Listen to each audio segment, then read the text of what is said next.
네, 칼뱅의 기독교 강요 제3장, 3권 제3장 믿음으로 말미암는 중생 그리고 회개 중에 10절부터 15절까지 읽어보도록 하겠습니다. 신자가 성화를 체험하나 이 생에서는 죄 없는 완전함이란 없음이라고 되어 있는데요. 자, 이 파트에서는 이제 그 칼뱅 선생이 죄를 어떻게 정의하고 있는가, 또 우리 그 크리스찬들이 그 죄로부터 이제 그 벗어날 수 있는가 없는가라고 하는 이런 부분들 관련된 아주 중요한 그런 내용들입니다. 3권 3장 10절부터 15절까지 읽어보도록 하겠습니다. 자, 10절. 중생자와 육체의 정욕. 이렇듯 하나님의 자녀들은 중생을 통해서 죄의 굴레에서 자유함을 얻는다.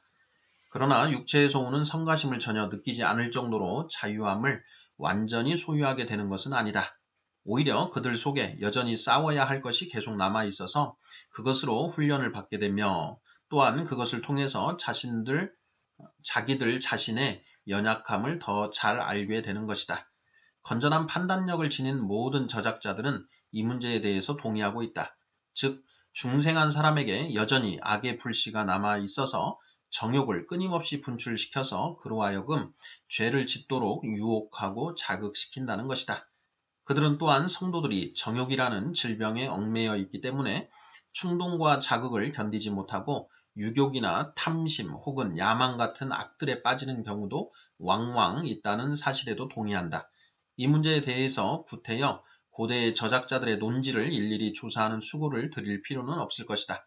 아우구스티누스 한 사람을 살피는 것으로 충분할 것이다. 그가 모든 다른 이들의 견해들을 성실하고도 부지런히 수집해 놓았기 때문이다. 그러므로 고대 저작자들의 견해에 대해서 분명한 것을 알기를 원하면 아우구스티누스를 조사해 보면 될 것이다.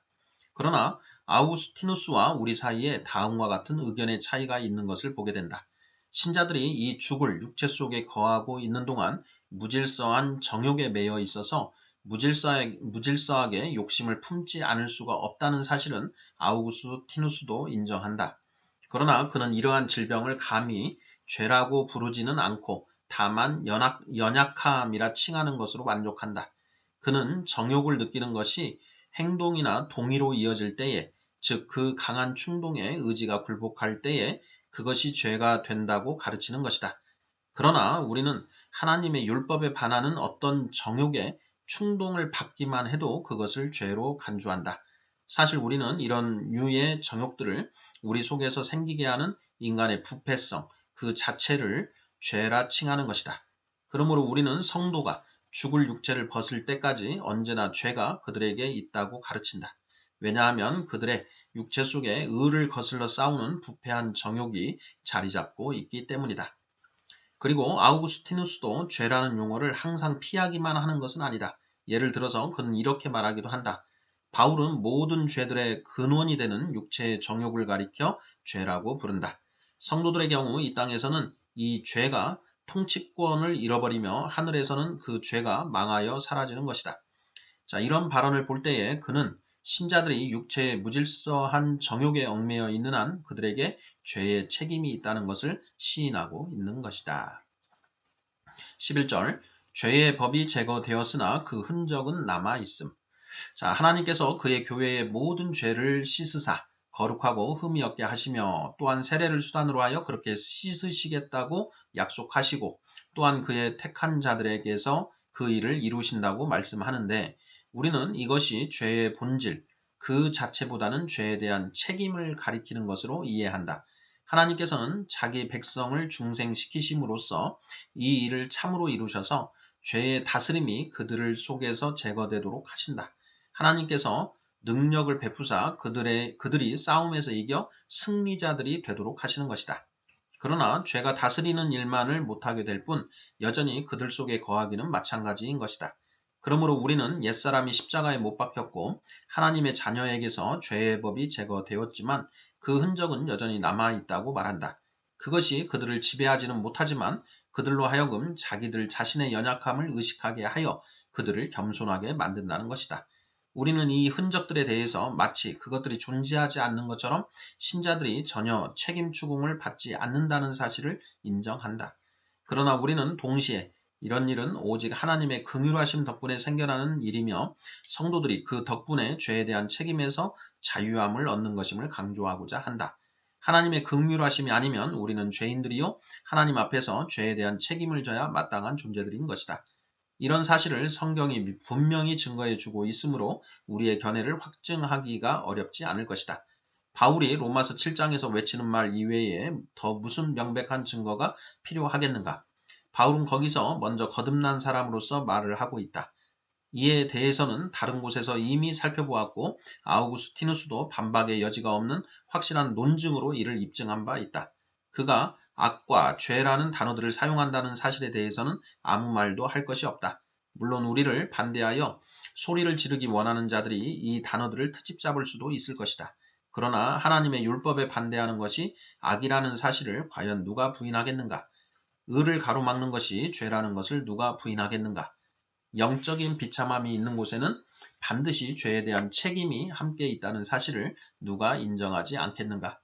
그런데 바울은 이 모든 사실들을 이 질병에 대해서 선언하고 있는 것이다. 그리고 이 문제 전체를 간단히 해결해 줄 수 있는 믿을 만한 증거를 율법이 제공해 주고 있다. 율법은 마음을 다하고 뜻을 다하고 힘을 다하여 내 하나님 여호와를 사랑하라고 우리에게 명령한다. 우리 영혼 전체가 하나님을 사랑하는 것으로 가득 차 있어야만 그렇게 할 수가 있으니 하나님의 사랑에서 벗어나 허망한 데로 빠지는 그런 성향이나 생각에 대해서 조금이라도 용납하는 사람들은 이 명령을 실행에 옮길 수가 없는 것이 분명하다. 그렇다면 무슨 뜻인가? 갑작스런 감정의 충동에 자극을 받는 것이나 감각으로 지각하는 것이나 마음에 무엇을 품는 것, 이런 것들이 바로 영혼의 능력이 아니겠는가? 그러므로 이런 능력들이 허망하고 부패한 생각들에게 문을 열어놓고 있다면 그것은 바로 그만큼 거기에 하나님의 사랑이 결핍되어 있다는 증거가 아니겠는가? 그렇기 때문에 육체의 모든 정욕들이 죄라는 것을 인정하지 않고 다만 그 무질서한 정욕이라는 질병을 불씨라고 부르면서 그것을 그저 죄의 근원으로만 보는 사람들은 필연적으로 율법을 범하는 것이 죄라는 사실을 부인하게 되어 있는 것이다. 12절 인간의 본성적인 부패. 사실 사람이 본성적으로 갖는 모든 욕망들이 자연을 지으신 하나님께서 베푸신 것인데 그것들을 그렇게 완전하게 정죄한다는 것은 너무 불합리하다고 여길 사람들이 있을 수도 있을 것이다. 그러나 우리는 하나님께서 처음 창조하실 때에 사람의 성품에 새겨놓으신 그런 성향들을 정죄하는 것이 아니다. 그것들은 인간의 본성이 있는 한 없앨 수가 없는 것이다. 우리는 다만 하나님의 다스림을 반항하고 격렬하고 무법한 충동들을 정죄할 뿐이다.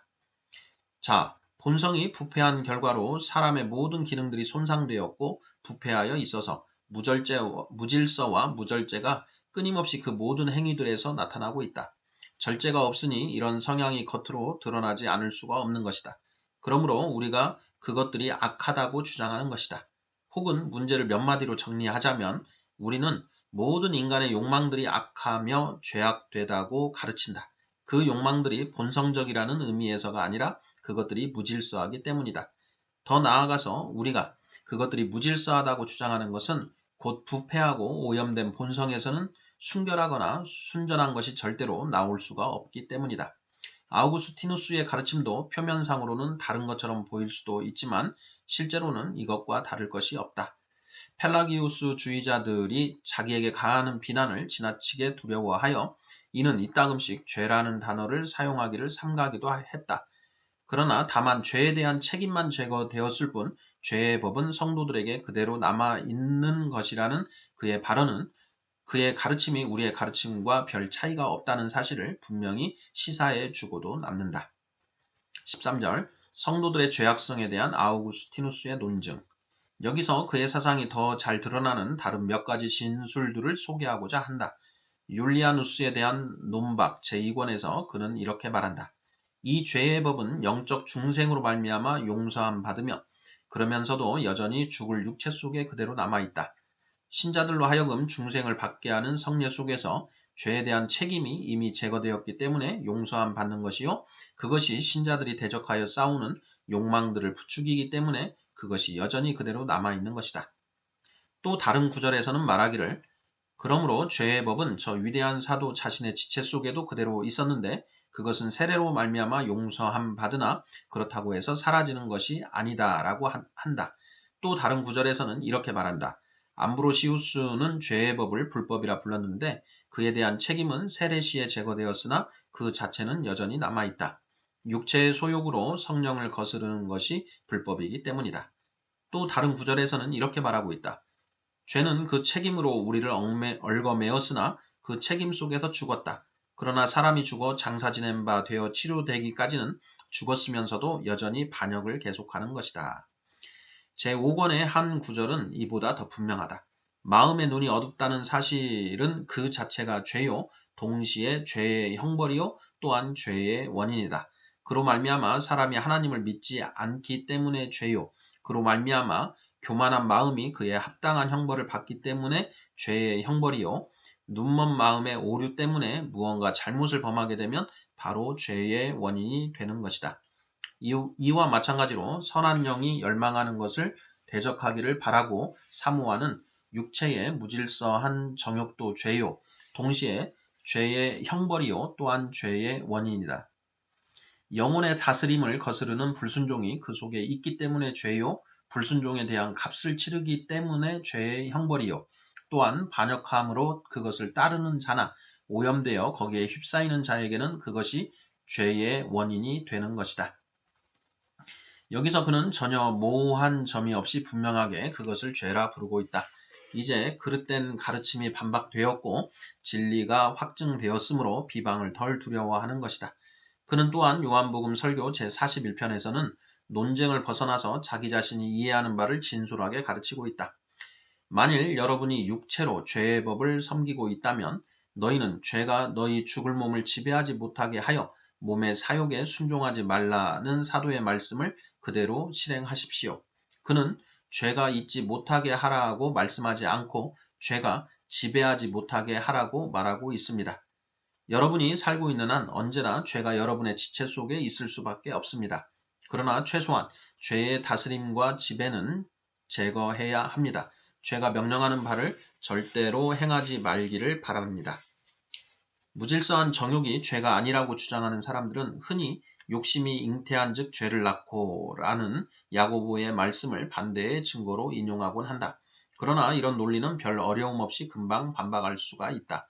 야고보가 오로지 악한 행실이나 실질적인 죄에 대해서만 말하고 있다고 이해하지 않는다면 심지어 악한 의도까지도 죄로 생각하지 말아야 할 것이다.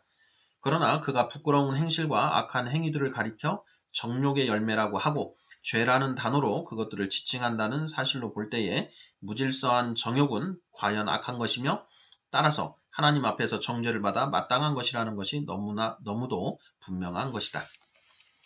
14절 일부 제세례파의 헛된 망상에 대하여 오늘날 일부의 제세례파 사람들은 모종의 광적인 무절제의 상태를 영적 중생으로 오해하는 잘못을 범하고 있다. 그들은 주장하기를 하나님의 자녀들은 무죄의 상태로 회복되었으므로 육체의 정욕을 억제하려고 애쓸 필요가 없고 인도자이신 성령을 따르며 그가 주시는 충동 아래 있으면 절대로 곁길로 빠질 수가 없다고 한다. 그들이 자기들의 이런 독단적인 사상을 노골적으로 떠벌리지 않았더라면 사람의 지성이 그렇게 미친 사상에 빠질 수도 있다는 것을 도저히 믿기가 어려웠을 것이다. 이것이야말로 정말 어처구니 없는 짓이다. 하나님의 진리를 거짓으로 만들어버리는 일에 마음이 동한 사람들은 그들의 뻔뻔스런 신성모독에 합당한 형벌을 받는 것이 당연할 것이다. 부정직과 정직, 의와 불의, 성과 악, 그리고 덕행과 악행 사이의 모든 구별이 사라졌다는 것이 과연 사실이란 말인가? 그들은 말하기를 그것들 사이의 구별은 옛사람 아담의 저주에서 비롯되는 것인데 우리는 그리스도로 말미암아 거기서 자유함을 받았다고 한다. 그렇다면 이제 음란과 정절, 진실함과 간교함, 진리와 거짓, 공평과 횡포 사이의 구별도 없을 것이다. 헛된 두려움일랑 내버려라. 성령께서 일으키시는 충동에 성실하고도 담대하게 너희 자신을 맡기면 성령께서는 너희에게 그릇된 일을 하라고 명하지 않으실 것이다. 라는 것이 제세례파 사람들의 논리이다. 이따위 회개한 말에 깜짝 놀라지 않을 사람이 어디 있겠는가. 그러나 정신 나간 정욕에 눈이 어두워 상식을 내던져 버린 자들 사이에서는 이런 사상이 아주 당연하게 받아들여지고 있는 것이다. 도대체 이 사람들이 어떤 식의 그리스도를 만들어내고 있단 말인가? 도대체 어떤 식의 성령을 뿜어내고 있단 말인가? 우리는 한 그리스도와 또한 그리스도의 한 영을 인정한다. 그런데 그분에 대해서 선지자들이 예언했고 그분이 우리에게 나타나셨음을 복음이 선포하고 있지만 그분에 대해서 그런 식의 말은 한 번도 들어본 일이 없다. 성경이 말씀하는 성령은 살인이나 간음, 술취함, 교만, 싸움, 쟁투, 사기 등을 조장하는 분이 아니시며 사랑과 온유와 근신, 그리고 자비와 화평과 절제와 진실 등을 일으키시는 분이시다. 성령은 경박스러운 분이 아니시며 지혜와 총명이 가득하셔서 의와 불의를 올바로 분별하시는 분이시다. 성령은 사람을 무절제한 방종에 빠지도록 자극하시는 분이 아니시고 합당한 일과 합당치 못한 일을 분별하셔서 사람에게 정도와 절제를 지키도록 가르치시는 것이다. 그러니 이 정신나간 논리를 반박하느라 더 이상 애쓰고 수고할 이유가 어디 있겠는가? 그리스도인들에게 있어서 주의 성령은 그 사람들이 꿈에서 만들어냈거나 혹은 다른 이들이 만들어 놓은 것을 받아서 주장하는 것처럼 혼란을 조장하는 유령 같은 분이 결코 아니시다. 오히려 그리스도인들은 그분에 대한 지식을 성경에서 진지하게 찾는다. 성경은 성령에 대해서 다음 두 가지를 가르치고 있다. 첫째, 그분이 우리에게 주어지신 것은 거룩하게 하심을 위한 것이다. 곧 우리를 부정과 더러움을 깨끗이 씻어 하나님에 의해 순종하는 상태로 이끄시기 위함이다. 그런데 사람들이 고삐를 느슨하게 하여 활동의 여지를 주려고 하는 그 무질서한 정욕들을 누르고 통제하지 않고서는 이런 순종이 있을 수가 없다. 둘째, 우리가 성령의 거룩하게 하심으로 말미암아 깨끗이 씻음 받지만 우리의 육체의 감옥에 매여 있는 한 우리가 온갖 악행과 많은 연약함에 둘러싸여 있다는 것이다. 그러므로 우리는 완전과는 거리가 먼 상태에 있기 때문에 꾸준히 전진해야 하며 온갖 악행에 얽히더라도 날마다 그것들과 싸워야 하는 것이다. 뿐만 아니라 게으름과 부주의함을 떨쳐버리고 의도적으로 우리 자신을 살펴서 무의식 중에 육체의 괴계에 빠져 헤매는 일이 없도록 해야 한다.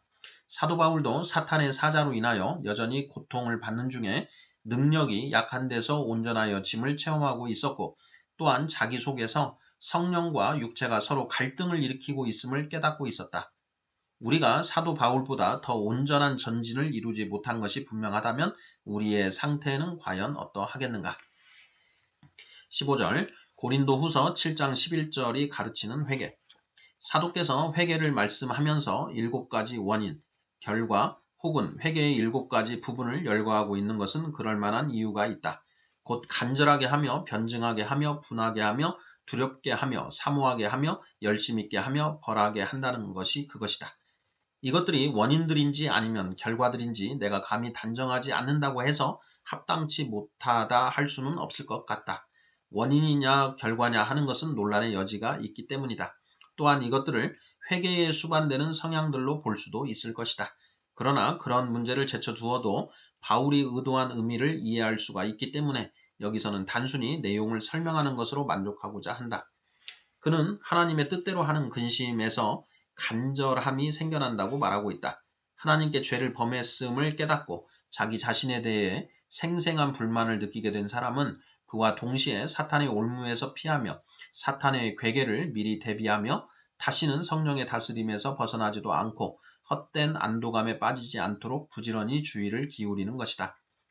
그 다음으로 변증을 말씀하는데 여기서는 죄인이 하나님의 심판을 피하기 위하여 자기가 저지른 잘못을 부인하거나 축소시키고자 하는 일종의 변호를 의미하는 것이 아니다. 오히려 깨끗이 씻는 것을 의미한다. 곧 자기 자신의 이유를 변명하기보다 모든 것을 인정하고 용서를 구함으로써 문제를 해결하는 것을 뜻한다. 이는 마치 어린아이들이 자기들이 저지른 잘못들을 시인하고 고백하면서 용서를 구하여 결국 용서를 얻음으로써 자기들이 부모에게 드려야 마땅한 순종과 효도를 절대로 저버린 것이 아니라는 사실을 어떤 방법으로든 증명해 보이는 것과도 같은 것이다. 그들이 자신을 그렇게 변증하는 것은 자기들 스스로 의롭고 무죄하다는 것을 입증하기 위함이 아니라 다만 용서를 얻기 위함일 뿐이다. 그 다음으로 분노가 이어지는데 이는 죄인이 속으로 자기 자신에 대해서 탄식하며 자기 자신의 허물을 발견하며 자기 자신에 대해 화를 내며 자기 자신의 패역함과 하나님을 향한 배은망덕을 깨닫는 상태를 말하는 것이다. 두려움이라는 말은 죄인들을 향하신 하나님의 진노가 얼마나 극심하며 끔찍한가를 생각하고 또한 우리가 그 진노를 받아 마땅하다는 사실을 생각할 때마다 우리 마음속에 생겨나는 두려움과 떨림을 의미한다.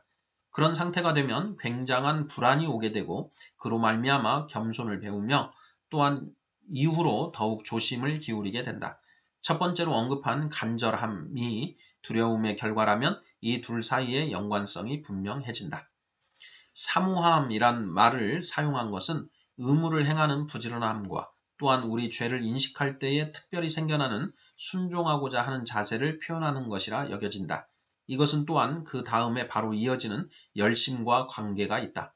이것은 내가 도대체 무슨 짓을 했는가? 하나님의 긍휼하심으로 나를 도우시지 않으셨으면 내가 과연 어디에 빠졌을까? 라는 생각들이 일어날 때에 우리 속에서 생겨나 우리를 일깨우는 그런 열정을 의미하는 것이다. 자, 마지막으로 벌함이 있다. 우리가 우리 자신에 대해서 엄격하여 우리 자신의 죄들을 예리하게 살필수록 하나님이 우리를 향하여 자비하시고 긍휼을 베푸시리라는 소망을 더욱더 가져야 한다. 영혼이 하나님의 심판에 대한 끔찍한 두려움에 사로잡히게 되면 자기 스스로 형벌 집행자가 되어 자기 자신에게 형벌을 가하게 되지 않을 수 없다는 것이 분명하다. 경건한 자는 부끄러움과 혼란, 탄식, 자기에 대한 불만, 그리고 죄를 생생하게 인식함으로써 생겨나는 이런저런 감정들 속에 형벌이 있다는 것을 느낄 것이다. 그러나 여기서 절제를 발휘해야 한다는 사실을 잊어서는 안 된다. 근심이 우리를 온통 사로잡게 해서는 안 된다. 양심이 두려워할 때에 가장 빠지기 쉬운 위험은 바로 절망인 것이다. 그리고 사탄은 하나님에 대한 두려움에 쌓여있는 사람을 향하여 바로 이런 괴계를 써서 그 사람을 그 깊고 깊은 슬픔과 근심의 소용돌이 속에 집어넣어서 절대로 거기서 헤어나오지 못하도록 만들려 하는 것이다. 결국 자기를 낮추는 대로 이어지고 또한 용서에 대한 소망에서 벗어나지 않는 두려움이라면 그보다 좋은 것은 없을 것이다. 그러나 사도의 교훈에 따라서 죄인은 자기 자신에 대한 불만이 지나친 두려움과 근심으로 이어져서 지쳐서 낙심하게 되지 않도록 언제나 경계를 게을리해서는 안 되는 것이다. 그렇게 되면 우리는 회개를 통해서 우리를 자기에게로 부르시는 그 하나님께로부터 오히려 도망하는 꼴이 되어버리는 것이다. 이 문제에 대해서 베르나르의 권면이 도움을 준다. 끊임없이 지속되지 않는다면 죄에 대한 근심은 매우 필요한 것입니다. 여러분의 행위를 기억하며 근심과 불안의 상태 속에 있는 데서 이따금씩 걸음을 뒤로 빼어서 하나님의 은혜를 기억하는 그 높고 청명한 대지로 나아가시기를 바랍니다. 쓰디 쓴 쑥에 달콤한 꿀을 뒤섞고 그 꿀의 달콤한 향을 곁들여서 그 쑥을 마셔서 건강을 유지하도록 하십시다. 여러분 자신을 겸손하게 바라보고 생각하는 동시에 주님의 선하심도 함께 생각하도록 해야 하겠습니다. 아멘.